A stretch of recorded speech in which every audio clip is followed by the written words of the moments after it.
Number 5 ngisamile ukuthi no angihambisani no-number 5 akahlale lapha ehlathini la ehleli khona. Umuntu lengimthathayo usamuke akaphela endaweni yakaMahlangu. Ayikho into engihlanganisa nokufanele ngifile nokungafili. I don't want her. Ngiyakhumbula ukuthi kukhona la ngiye ngakhuluma nawe khona ngizama ukucacisa ukuthi why umuntu ngimthathele endaweni. So ngifuna ukuxolisa kuwena nawe family yakho. Ngivakashelwe uBhutvukile benoBhutsipho. Ngifuna mina ukubacela bangele kwaKhumalo ngoba abantu bakwaKhumalo noma Khumalo bavele bavala umnyango ukuthi ngikwazi ukukhuluma nabo. Vele nibabili sizokwazi ukukhuluma nawo amahlukwana. Azikho indaba ezimnandi engicabanga ukuthi bazobuya nazo. Fam, at this point, somebody must take that mic away from Seloko because he's saying a bit too much. Or he should stop doing diaries because, And we all know all production cares about is that money. It's all about those ratings, darling. Oh. Jaw-dropping moments that people give them. Nothing else. This man is saying a bit too much. He's exposing himself. He's exposing his family. He's exposing everybody. He's out here spilling everything. It seems like Makhumalo literally has her feet on Mseleko's neck. Because there's no way a whole Babake is admitting to things like this. And I haven't even started. You regret crossing me. He's talking about the problems you face when somebody is providing for you because they do things when they want to. They have a choice to do or not to do. You know? Y'all remember he had sent people to the Khumalo homestead to report to Makhumalo's family the terrible things that Makhumalo is doing, right? And they came back dragging their feet saying that the Khumalos are angry because he has been disrespectful to their daughter. That's what Makhumalo told her family, right? Okay. Kodwa ke siphiqiliza labantu. Okay. Iyasho ukuthi isikhalo sinye ileso sishoyo ukuthi uma Khumalo wasuke wathatha endaweni ekade ihamba nawe ubona ngazathi awumhloniphanga. Uzasho umama athi umkhwenyana akenzanga kahle ngendlela enze ngayo. Kodwa sekwenzekile. Uma sekwenzekile kusho ukuthi ne ayisekho into engenziwa. Okay. Sekufanele kwakhiwe ukuqhutshekwe phambili. Ngoba simenze wa-understand noma wabona ukuthi akufunakala kugcine manje kunenzondo phakathi kwabantu abakhwela nabakhumalo. Bathi bona befuna ukuletha ingane yabo la emaselekweni bese kuthiwa ukuthi kuvimba umakhelwane ukuthi ingane yabo nayo izoba ingxenye. Uhle ngoba kushiwo yini. Mina angicabanga ukuthi khona into engisho yenza sense. Yonke into iyabhede esho yini noma iqiniso. Iqiniso lokuthi mangabe nivalele ingane ekufanele izogana la ekhaya. Laba bantu angithi bayabona mina imizamo yami. Bayabona yonke into engiyenza ukuthi umkhwenyana uyalwa ufuna ingane yethu ukuyithatha. Kodwa kunabantu abavalile. Bayokwazi labo bantu ngobani abavalile. Esigcizelelini ukuthi cha yena njengenzala abantu akabiza ingane ahlale nayo phansi. Okay. Ayitshele ukuthi umuzi awulahli futhi indoda uyisupport uziyofa. Iyonile kunjalo kodwa uyisupport. Sifuna ukubona uMakhumalo ebiza uMakhwela athi uMakhwela ngibengakufuni ukuthi uzogana la ekhaya ngoba wasendaweni. Kodwa manje ngiyakusupport ngoba phela usungenile kule ndoda yethu. Cela sakhumusa.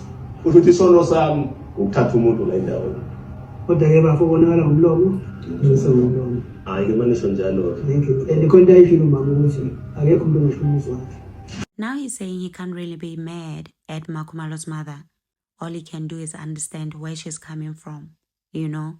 Because since Makhumalo is their provider, all they care about is what she does for them.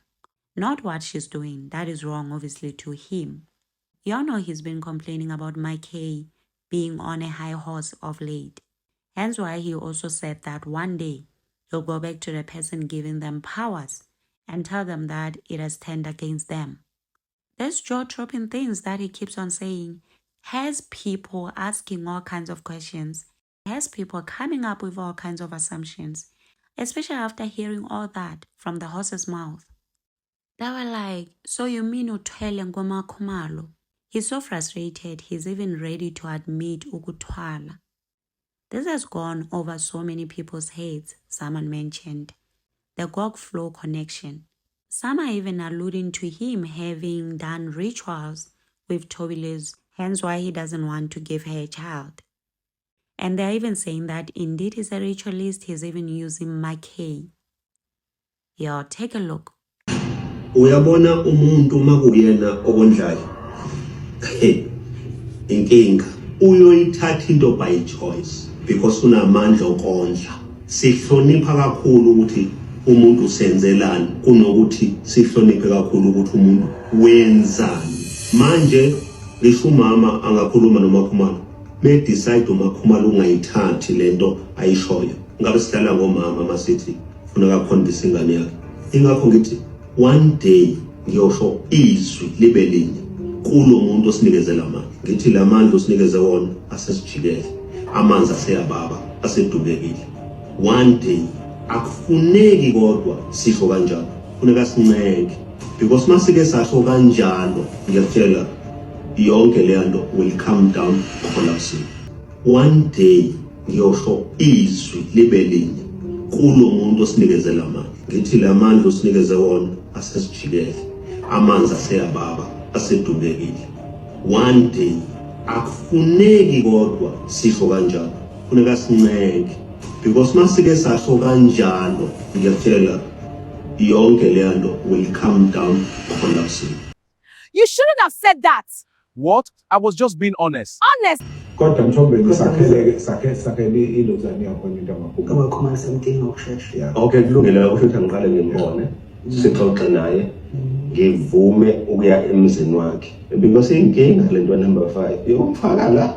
Hayi sikhuluma na. Okay. Bese niyakubayeni. Yeah. Bese niyamango abafuna ukuboneka wena uthi ngimthethe. Abefuna bakunandaba na. Abafuna bamambo. Ngizobatshela bese ngiyahamba. Hayi siyabonga. Siyabonga Mthombeni. Ngiyajabula kakhulu ukuthi ophudvukile namhlanje ngibatholile and ngiyajabula ukuthi ngeke ngingabahloniphi ezintweni abashilo. Lento abangichazela yona iyona esingayithatha sisebenze ngayo.